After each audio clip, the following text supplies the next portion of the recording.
Olá, tudo bem com vocês? Vamos continuar nossa leitura? Ai, Espírito Santo, muito obrigada por esse privilégio. Obrigada porque podemos ler, podemos ouvir, podemos acessar o conhecimento que vem na tua palavra. Continue falando conosco. Em nome de Jesus, amém. Alguns exemplos práticos. Uma amiga da Suíça me contou uma história maravilhosa de responsabilidade social direto das páginas da Reforma Protestante. Seu pai trabalhava, era um viticultor, assim como a maioria das pessoas do seu pequeno vilarejo. O vilarejo possuía uma vinha, que era da de propriedade coletiva. Quando um dos moradores do vilarejo passava por dificuldades, ele podia trabalhar nessa vinha coletiva por 1 ou 2 anos, até que a sua situação melhorasse.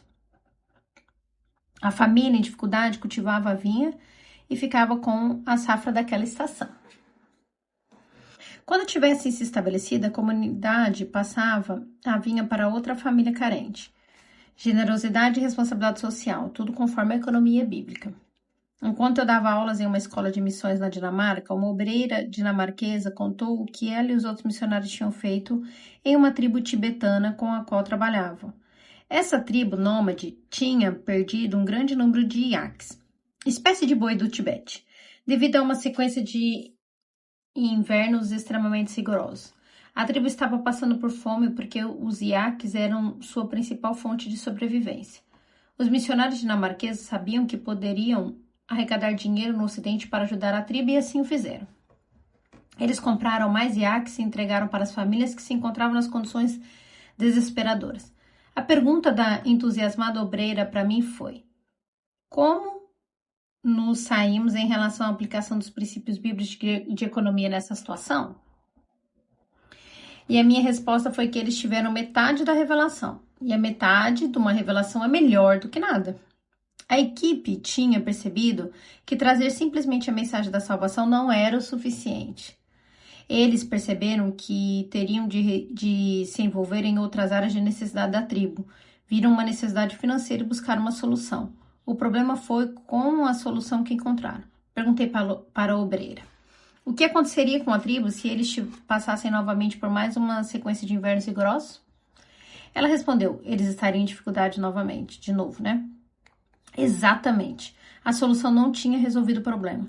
Na verdade, aquela solução havia tornado a tribo ainda mais dependente, porque agora, quando tivessem dificuldades outra vez, eles procurariam missionários dinamarqueses para ajudá-los. No meio da sala de aula, ela gritou: socorro!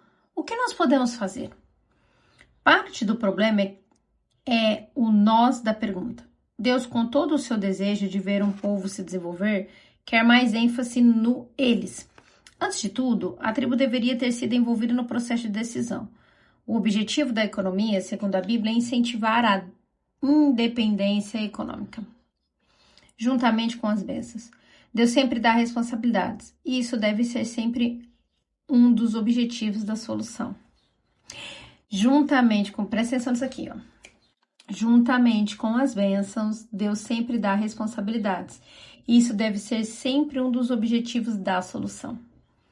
A tribo poderia pegar emprestado um iaque dos missionários e depois que o animal gerasse 2 novilhos, entregaria um de volta para eles.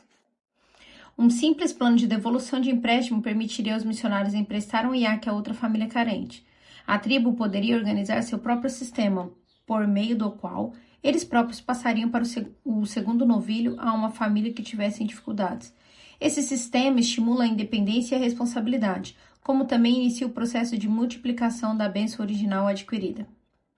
A tribo poderia decidir vender um de cada 2 novilhos que nascessem, organizando, com o dinheiro obtido, um fundo de emergência para invernos futuros. Desta forma, independência, responsabilidade e planejamento em longo prazo estariam sendo desenvolvidos na cosmovisão e na maneira de pensar da tribo. Isso é discipulado sobre economia. Um amigo sueco me contou outra história maravilhosa.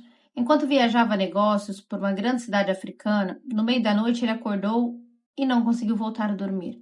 Então sentiu que Deus estava lhe pedindo que saísse para uma caminhada. Assim colocou seus pés na rua. Garotos que vendiam balas o cercaram. Eles passavam a noite nas ruas para tentar conseguir vender mais balas. Essas crianças eram desamparadas e cada centavo contava. Então ele iniciou uma conversa com os garotos e, em particular, com um deles chamado David. Perguntou a eles como viviam e descobriu uma história de pobreza, fome, abandono e, por não dizer, de escravidão. O dono dos meninos lhes entregava a caixa de balas e então as enviava à rua para vendê-las. Eles recebiam 15% das vendas. Essa renda servia apenas para que não morressem de fome. Meu amigo, um homem de negócios, descobriu que o valor de uma caixa de balas era de aproximadamente 15 dólares americanos. Ele contou aos garotos que era cristão, seguidor de Jesus e que Jesus se importava com eles e queria ajudá-los. Então ele perguntou ao David se ele poderia ter uma vida melhor caso fosse dono das suas próprias balas e pudesse ficar com o lucro. O garoto respondeu que seria ótimo. Meu amigo fez uma proposta ao garoto. Ele lhe daria 15 dólares americanos para que ele pudesse comprar suas balas. Quando David começasse a ter dinheiro extra, ele teria de guardá-lo. Quando tivesse o total de 50 dólares, ele então ajudaria outro garoto a comprar suas próprias caixas de balas para que o outro fizesse a mesma coisa e assim por diante. O garoto ficou entusiasmado. Meu amigo lhe deu os 15 dólares e partiu. Alguns meses depois, uma carta de David chegou à Suécia com a notícia de que agora todos os garotos possuíam suas próprias balas. E eu fiquei emocionada. Todos os garotos que meu amigo havia conhecido naquela noite tinham o suficiente para comer e lugares para morar.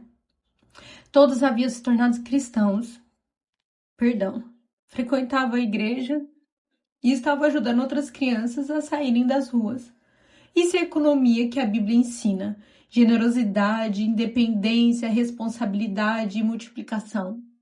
Eu vou parar por aqui, porque mexe muito comigo. Isso, a gente entender isso, sabe?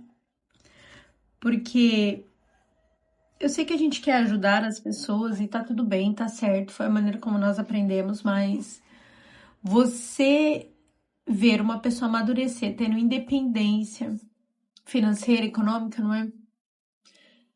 Amadurecendo, tendo responsabilidade e criar um sistema que vai além, sabe, do financeiro, de mudança de vida, de saída da escassez. E isso é economia bíblica.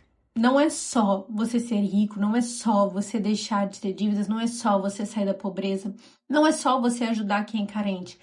É você entender e criar um sistema para quem quer. Nem todo mundo vai querer, nem todo mundo vai conseguir. Existem vários fatores que influenciam. Mas você entender isso e não criar pessoas dependentes, mas ajudar aquela pessoa para ver tudo ali ser transformado, sabe? Deus abençoe a sua vida, que você possa refletir sobre o que foi lido, sobre o que é economia bíblica, sobre o que é ajuda ao próximo, e no próximo a gente continua o final desse capítulo para depois entrar em ciência, tá bem? Um beijinho grande, Deus abençoe.